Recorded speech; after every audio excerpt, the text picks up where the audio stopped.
DV class 7 maths chapter 8 triangle and its properties की worksheet 7 करेंगे इस वीडियो में। और वर्कशीट 7 करने से पहले हम इसका बेसिक कंसेप्ट देख लेते हैं। तो इसमें हमें गिवन क्या है? हमें गिवन है perpendicular bisector of sides of a triangle. Perpendicular bisector क्या होते हैं इसके बारे में हम स्टडी करेंगे। तो perpendicular bisector of A side of a triangle is the line that bisect the side and is perpendicular to it।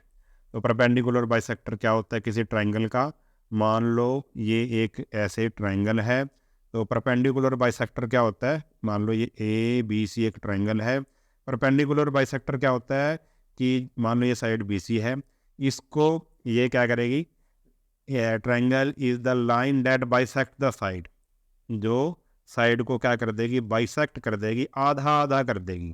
ये एक ऐसा लाइन सेगमेंट है, एक ऐसी लाइन है जो साइड्स को आधा आधा कर देगी। मान लो ये बी सी था तो ये पॉइंट डी है, तो बी डी और डी सी क्या हो जाएंगे? इक्वल हो जाएंगे। और आधा आधा तो करेगी, हाफ हाफ तो करेगी, और उसके ऊपर परपेंडिकुलर भी होगी, 90 का एंगल भी बनाएगी। यानी कि ये एंगल, वो जो लाइन है वो 90 का एंगल बनाएगी, और जिस जिस साइड पे होगी, वो जिस साइड पे गिरेगी उसको क्या कर देगी? वो आधा आधा कर देगी, यानी कि बी डी डी सी के इक्वल हो जाएगा।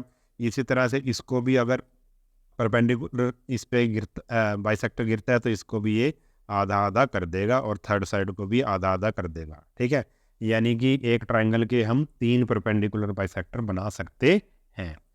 तो आगे देखते हैं, अब इसकी प्रॉपर्टीज देख लेते हैं। The point of concurrence of perpendicular bisector of the side of a triangle is called circum centre of the triangle.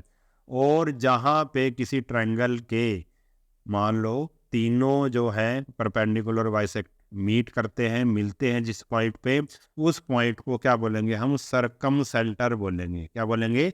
Circum centre. अब हम देख लेते हैं 3 अलग अलग केस सर्कम सेंटर के। अब सबसे पहले हमें ये वाली दे रखी है acute angle triangle. Triangle P Q R is acute angle triangle and the circum centre lies in the interior of the triangle.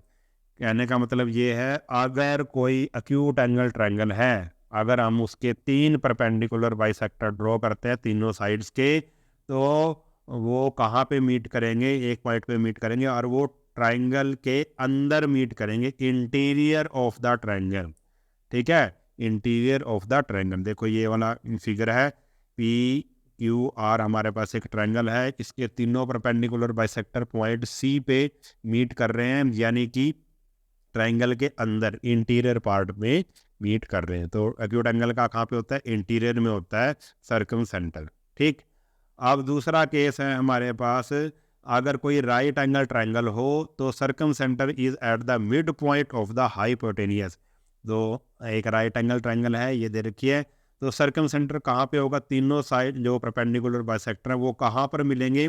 जो हाइपोटेनियस है, ये वाली साइड है जो, वो हाइपोटेनियस है, ये 90 का एंगल है, 90 के एंगल के सामने वाली जो साइड होती है वो हाइपोटेनियस होती है, क्योंकि एक राइट एंगल ट्राइंगल है। तो ये वाली साइड यानी कि एम ओ जो साइड है, इस साइड के मिड पॉइंट पे, यानी कि बिल्कुल बीच में, हाइपोटेनियस के बिल्कुल मिड पॉइंट पे ये तीनों जो है परपेंडिकुलर बाइसेक्टर मीट करेंगे। यानी कि जो सर्कम सेंटर वो कहाँ बनेगा? राइट एंगल ट्राइंगल का mid point of the hypotenuse. ठीक है, समझ गए अभी।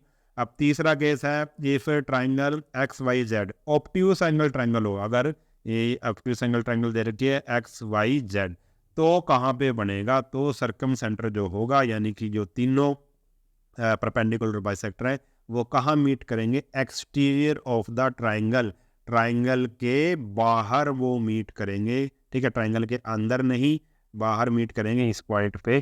ठीक है, तो इसको बोलेंगे हम, जो ऑब्ट्यूस एंगल ट्राइंगल है उसके जो सर्कम सेंटर है वो कहाँ पे होगा? एक्सटीरियर ऑफ द ट्राइंगल होगा। ठीक है, तो 3 केस आपने देख लिए, और आगे हम पढ़ लेते हैं। जैसे अब ये इसने दिया है सर्कम सर्कल के बारे में पढ़ लेते हैं, वो क्या होता है, और सर्कम रेडियस क्या होता है, फिर हम एक्सरसाइज करेंगे। तो सर्कम सर्कल क्या है?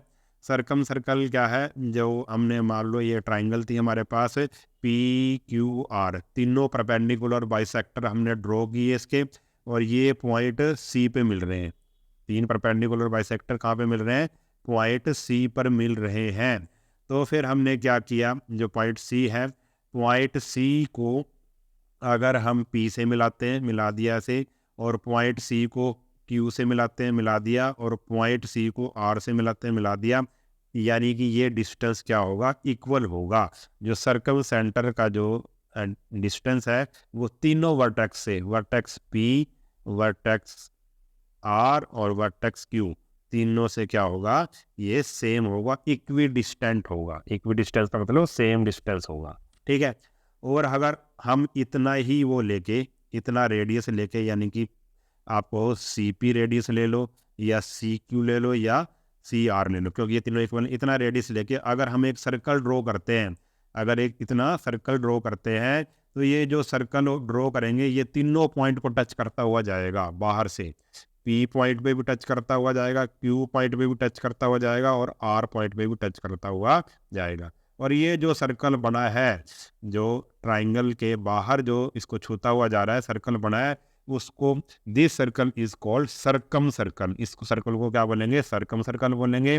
Radius of the circle is called circum radius, और इस सर्कल का जो रेडियस होगा उसको हम सरकम रेडियस बोलेंगे, ठीक है। सरकम रेडियस क्या हुआ? सी पी हुआ, सी क्यू, और तीसरा क्या है? C R. ये क्या है? रेडियस है, सरकम रेडियस है, क्योंकि ये तीनों क्या है? इक्वी डिस्टेंस है, इक्वल है, तो ये हमारा क्या है? सरकम रेडियस। तो ये था हमारा बेसिक कंसेप्ट। अब हम इसकी करते हैं एक्सरसाइज। तो अब करते हैं वर्कशीट 7। हमारे पास है राइट वेदर ट्रू और फॉल्स। हमने लिखना है ये ट्रू स्टेटमेंट है या फॉल्स है। Correct the false statement to make them true. अगर जो ये स्टेटमेंट अगर फॉल्स है तो उनको ट्रू हमने बनाना है, उसको करेक्ट करना है। तो फर्स्ट है हमारे पास, the perpendicular bisector of the sides of a triangle pass through the vertices of the triangle. ये कह रहा है कि जो परपेंडिकुलर बाइसेक्टर होते हैं किसी ट्राइंगल के, वो कहाँ से पास करते हैं? वो ट्राइंगल के वर्टिसेस से पास करते हैं, ये कह रहा है ये। तो इसका जो आंसर होगा वो आएगा फॉल्स, ठीक है। क्या आंसर आएगा? फॉल्स आएगा इसका आंसर। अब इस स्टेटमेंट को हम क्या करते हैं? ठीक करते हैं, क्योंकि ये स्टेटमेंट गलत थी और इस स्टेटमेंट को हम सही करते हैं। तो क्या लिखेंगे हम? The perpendicular bisector of the sides of a triangle, ये पास थ्रू नहीं आएगा, पास through the vertices of the triangle, इसको हमने कट कर दिया। इसकी जगह हमारे पास क्या आएगा? साइड्स ऑफ ए ट्राइंगल क्या आएगा? The perpendicular bisector of a side of a triangle is perpendicular to the sides and bisect it. Is perpendicular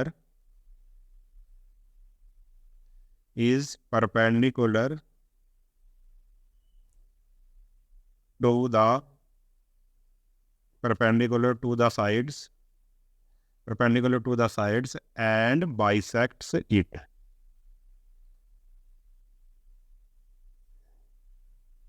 ठीक है। अभी अभी मैंने आपको ये समझाया है कि जो परपेंडिकुलर बाइसेक्टर है वो क्या होता है, उसकी डेफिनेशन है ये, ठीक है। हमने इसको क्या कर दिया? सही कर दिया।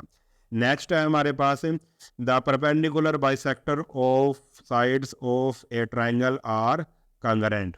जो कंकरेंट होते हैं, जो परपेंडिकुलर बाइसेक्टर होते हैं वो क्या होते हैं? कंकरेंट होते हैं। तो ये स्टेटमेंट बिल्कुल सही है, यस, वो किसी एक पॉइंट पर तीनों मिलते हैं। तो इसका क्या है? ये स्टेटमेंट क्या है? हमारी ट्रू है, ये बिल्कुल सही है।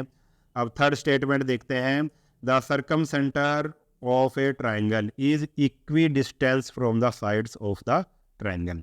ये कह रहा है जो सर्कम सेंटर होता है ना ट्राइंगल का, वो क्या होता है? इक्वी डिस्टेंस होता है, इक्वल डिस्टेंस पे होता है साइड से, ट्राइंगल की साइड से इक्वल डिस्टेंस पे होता है। तो ये जो आएगा वो आ जाएगा फॉल्स। अब कहाँ से इक्वी डिस्टेंस होता है? वो साइड्स की जगह फ्रॉम द क्या आएगा? From the vertices. इस साइड को हम कट कर देंगे और इसमें क्या आ जाएगा? इसकी जगह क्या आ जाएगा? वर्टिसेस।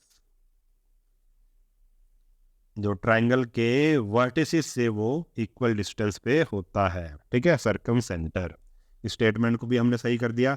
फोर्थ स्टेटमेंट है, the circum centre of A right triangle is mid point of its hypotenuse. ये बिल्कुल सही है, हमने पढ़ा है अभी ऊपर। जो अगर कोई राइट एंगल ट्राइंगल हो तो उसका जो सर्कम सेंटर है वो कहाँ पर बनता है, वो हाइपोटेन्यूज के मिड पॉइंट पर बनता है। तो ये स्टेटमेंट बिल्कुल क्या है, ट्रू है। नेक्स्ट है, फिफ्थ है, circumcentre of an obtuse triangle lies in the interior of the triangle. अभी अभी हमने पढ़ा है कि जो ऑब्ट्यूज ट्राइंगल होती है, जो उसका सर्कम सेंटर कहाँ पर बनता है, एक्सटीरियर में बनता है। तो इसका जो आंसर है वो आएगा फॉल्स। और इसको अब हम करते हैं ठीक। तो इंटीरियर की जगह क्या आ जाएगा, यहाँ पे एक्सटीरियर आ जाएगा। वो ट्राइंगल के कहाँ पर बनता है, एक्सटीरियर में बनता है। तो ये वर्कशीट हुई हमारी कंप्लीट, आपको समझ में आ गई होगी। इस वीडियो में इतना ही। अगर वीडियो आपको अच्छा लगा है तो चैनल को सब्सक्राइब कर लेना और वीडियो को अपने सभी दोस्तों के साथ शेयर ज़रूर कर देना। मिलते हैं नेक्स्ट वीडियो में, तब तक के लिए नमस्कार।